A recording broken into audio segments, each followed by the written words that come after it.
7:14 de la mañana. Gracias por acompañarnos en la señal de éxitos, una señal que llega a todo el país. Puerto Ordaz, Maracay, Valera, Maracaibo, Barquisimeto, Mérida, Cariguaraure, El Tigre, Táchira, Puerto La Cruz, El Vigía, Margarita, Cabimas, Valencia.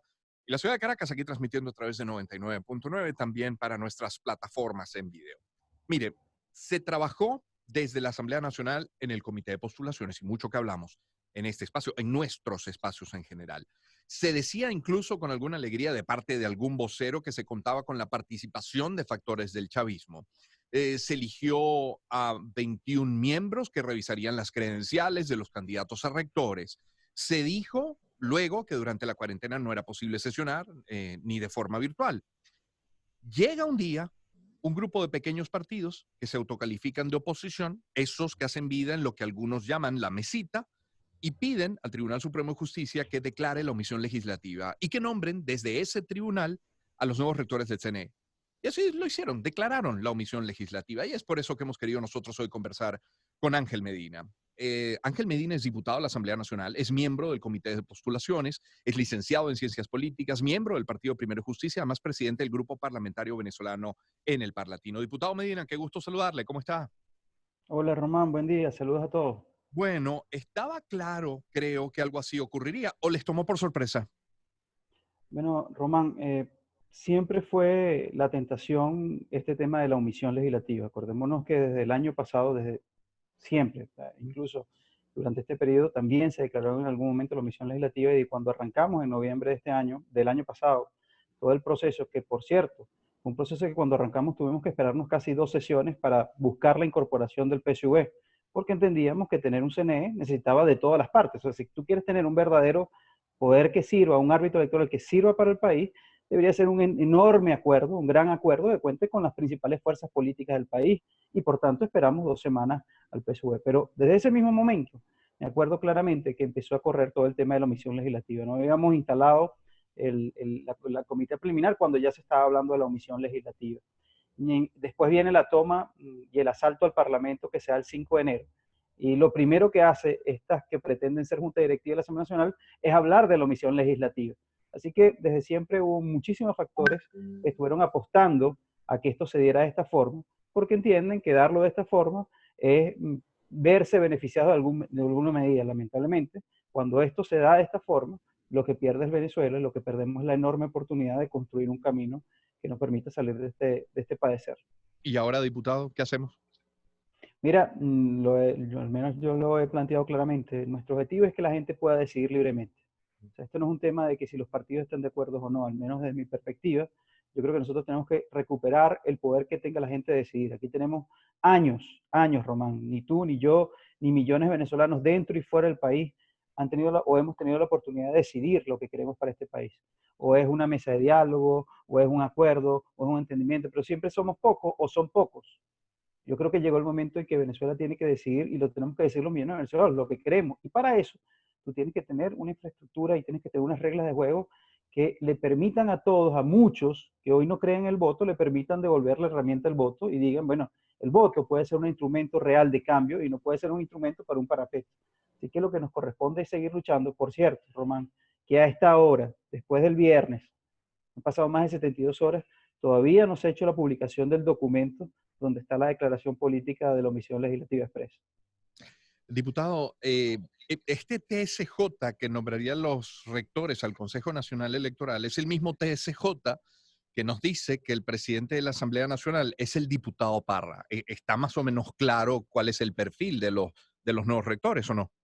Sí, porque al final tendríamos que tener claridad de que lo que pasó el viernes tiene un antecedente y tiene casi 120 antecedentes anteriores. Es decir, estoy hablando de decisiones de todo tipo contra la Asamblea Nacional, incluyendo un número importante de decisiones del Tribunal Supremo de Justicia, pero especialmente la anterior a esta, el viernes, hace 2 semanas, como tú bien lo dices, ellos dijeron de golpe y porrazo que la Asamblea Nacional no es la legítima, la que reconoce el mundo y la que todos y la que la mayoría hacemos vida, que es la que preside Juan Guaidó. Evidentemente, no, al menos desde mi perspectiva, había un paso primordial para lograr esas elecciones libres, esa oportunidad que la gente decidiera. Era tener un Consejo Nacional Electoral electo por la Asamblea Nacional y esa Asamblea Nacional es una sola, que es la que preside Juan Guaidó. Que estuvieran todos los factores políticos. Sí, porque necesitamos las 2/3 partes para poder lograr un Consejo Nacional Electoral.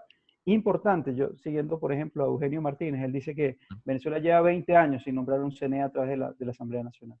Y eso es el déficit mayor que tenemos, que cargamos. Es la cuesta que cargamos los venezolanos de no tener un árbitro que permita devolverle la confianza a la gente. Digamos que el Tribunal Supremo de Justicia nombra los 5 rectores del Consejo Nacional Electoral. Eh, no faltará el que diga que con ese CNE aún habrá que ir a votar en las legislativas o en las elecciones que vengan. ¿Cuál sería su posición? Mira, mi posición básicamente es que hoy no hay requisitos para generar la posibilidad de que millones de venezolanos dentro y fuera puedan decidir libremente. O sea, hoy no hay condiciones para que Venezuela decida libremente o que haya unas elecciones libres. Y si esos requisitos no se cumplen, para mí, eso es un proceso electoral que es fallido, un proceso electoral que no cuenta con ningún mínimo de condiciones para resolver la crisis, porque al final, si esto fuese un país normal, Román, las elecciones son un mecanismo de cambio. Pero es que en Venezuela tenemos una crisis profunda, una emergencia humanitaria y una destrucción del aparato democrático. Entonces las elecciones debería ser el punto final de un gran acuerdo político que busque solventar el camino o busque cambiar o poner la decisión en la gente. Si eso no está pasando en este momento. Al final, esto es una decisión libre de cada actor político. O sea, como tú dices, no faltará quien diga que el voto es una herramienta, ta, ta, ta, ta. Yo soy de esos que no apuesto ni a la abstención, ni al voto en este momento, ni apuesto al voto activo. Simplemente tendrá que ser una decisión de cada venezolano saber qué quiere hacer con eso. Al final, mi labor en este momento es poder construir nuevamente. Yo sigo insistiendo en que hay que construir un camino para salir de este desastre. Y tarde o temprano, yo creo que al final la gente va a tener que decidir qué quiere para este país, que es lo que nos hace muchísima falta hace mucho tiempo. Estamos conversando con el diputado Ángel Medina, miembro del Comité de Postulaciones. Nicolás Maduro, diputado, en su momento dijo que las legislativas dependían de la pandemia, de cómo se terminara de resolver el tema COVID-19, pero que había que trabajar en ellas y parece que algunos lo han hecho y lo han hecho bien, ¿no? En paralelo. Sí, bueno, sin duda alguna, como uno siempre lo ha dicho, al menos yo lo he dicho, sí, las legislativas deberían ser este año, sin duda alguna, como las elecciones para elegir un nuevo gobierno nacional también deberían ser en cualquier momento porque no se han hecho, según mi criterio. Ujú. Eh, y evidentemente la pandemia ha trastocado no solamente a Venezuela, sino que ha trastocado todo el planeta. Pero es que el problema es que Venezuela no es una pandemia, o sea, es ver siempre la actitud de que Venezuela es un país normal. Y no, Venezuela, la pandemia llegó sobre una emergencia humanitaria, que son dos cosas distintas. Ahorita hacían una cadena para tratar de hacer ver que, bueno, que ya no hay gas, que la gasolina está full, que no hay colas en ningún lado. Claro, si ayer ordenaron gasolineras 24 horas abiertas. Ujú. O sea, entonces, a cada decisión de tratar de ver a Venezuela con normalidad, el antecedente es una acción de engaño para todos los venezolanos, creyendo que el mundo se la va a comer y creyendo que los venezolanos la vamos a comer.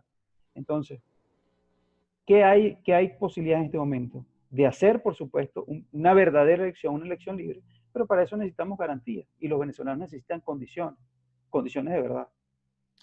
Diputado, la semana pasada se firmó un acuerdo que firman Carlos Alvarado, ministro de la Salud de Nicolás Maduro, lo firma el doctor Julio Castro, asesor en materia de salud de la Asamblea Nacional, y lo firma un representante de la Organización Panamericana de la Salud. Bueno, para Josep Borrell desde la Unión Europea o para Antonio Guterres desde la Organización de las Naciones Unidas le pareció un primer paso y que ojalá decían que esto llevara a otros acuerdos de otra índole, distintos a la salud. Este no parece ser un buen indicio, me refiero a esta decisión del TCJ. Sin duda, Román. Al final, a ver, yo creo que el acuerdo entre OPS eh, y nosotros y Maduro, creo que se da para garantizar que esos recursos efectivamente lleguen a la gente. Ese era como un requisito que colocaba también OPS. Bueno, permítanos a nosotros ser los que entremos en el terreno, en el campo, y ser nosotros los que distribuyamos la ayuda humanitaria. Y ¿Mm? nosotros dijimos, bueno, nosotros permitimos que uses recursos de la nación para que puedas comprar lo que necesitan parte de los venezolanos. Evidentemente no es la solución final, pero es mejor que tengamos a OPS aquí que a quienes están lamentablemente en el poder repartiendo eso, porque sabemos que al final no se va a repartir. Entonces el criterio es básicamente nosotros ayudamos a que tenga los recursos, o EPS entra a Venezuela y simplemente los que están lamentablemente en el poder ayudan a no meterse y no interferir como siempre hacen con cada cosa que entra en Venezuela. Mm. Diputado, entiendo que el comité de postulaciones no prestó juramento, es algo que aparece en la ley del poder electoral. ¿Me aclara, por favor? Y en caso de ser así, ¿por qué no ocurrió? Mira, Román, esto ha sido un proceso muy largo, muy largo. Yo creo que en cualquier momento democrático esto era un tema más expedito. Ya tuviésemos rectores hace 2, 3 meses, básico, más quizás. Pero ha sido un proceso muy largo. Y ha sido un proceso muy largo porque ha tenido demasiados obstáculos. Yo decía siempre que declaraba, esto es como ir por un camino minado. O Mm. sea, caminar 100 metros por un camino donde hay 1500 minas enterradas y no sabes qué es lo que vas a pisar. Y lo que se ha hecho siempre es trabajar por lograr un gran acuerdo político. Entonces, ¿qué hicimos nosotros? Te digo que, como te repito, el año pasado esperamos 2 meses. Después vino el 5 de enero, que fue la toma militar, y nos sacaron de la Asamblea. Incluso así nosotros dijimos, bueno, vamos a iniciar unilateralmente la convocatoria de la sociedad civil. Y cuando lo hicimos, yo le dije, mira, esto no lo estoy haciendo para enfrentar a nadie, sino para que impulsemos un paso para integrarnos. Y lo que debía durar una semana terminó durando 2 semanas, casi 3 semanas, para que se pudieran incorporar todos los actores de la vida nacional. Al final se incorporaron y nos dijeron, bueno, pero es que ahora tienen que ir al Palacio. Y tuvimos que tragarnos esa rueda de molino de ir al Palacio que estaba tomado militarmente para poder avanzar por un Consejo Nacional Electoral para los venezolanos. O sea, hemos hecho 1000 sacrificios y hemos hecho 1000 cosas que nos permitan llegar a un Consejo Nacional Electoral para la gente y acordado, permita resolver la salida. Y en ese camino logramos finalmente instalar el comité, como tú dices, en unas condiciones que son evidentemente débiles desde el punto de vista institucional. Pero la idea era construir un camino que permitiera un CNE con todas las amenazas que se ha vivido hasta este momento. Ahora, si eso no es posible, por supuesto ya no depende de nosotros, ya no depende de mí. Yo al final, una cosa es ayudar a que exista un acuerdo, un gran acuerdo político, y otra cosa es doblegar mis convicciones que eso no va a pasar, o doblegar mis posiciones políticas que no va a pasar. Entonces, Mm. ya la cosa cada día se pone más compleja y esto lo único que hace es abonar al terreno de la conflictividad y al terreno de la crisis. Diputado, para terminar, ¿qué podemos esperar de una Asamblea Nacional que no está sesionando? ¿Qué podemos esperar de sus diputados? ¿Qué hacen en este momento para estar al lado de la gente en la crisis que hoy nos ocupa? Mira, la Asamblea sí está sesionando, estamos sesionando todas las semanas, las comisiones también. Ahí desde que arrancamos todo este tema de la pandemia, no solamente hemos logrado generar ayuda humanitaria para Venezuela directa de distintos organismos internacionales y países internacionales, hemos creado el Plan José María Vargas, como ustedes bien saben está el grupo de expertos que también aprobamos en la Asamblea Nacional, y hemos seguido construyendo alternativas al desastre, por ejemplo, el Gobierno de Emergencia Nacional. Hemos seguido construyendo alternativas a lo que nosotros calificamos va a ser un desastre mayor si no se le consigue una salida política y una salida real en este momento de la crisis que estamos padeciendo en Venezuela. Así que nos corresponde, en lo personal, yo creo una palabra que es la palabra de todos los demócratas bajo regímenes como este, que es resistir. Y resistir no es pasársela el tiempo entero protestando, que es parte importante. Resistir también significa tratar de explicar, tratar de aprovechar los espacios que como tú me lo estás dando para dar cuenta de lo que nosotros queremos y lo que nosotros aspiramos, que los venezolanos, en lo personal en este momento, puedan volver a decidir, puedan tener el poder de decidir. Diputado, muchísimas gracias por atendernos esta mañana, ¿eh? Gracias, Román. Saludos.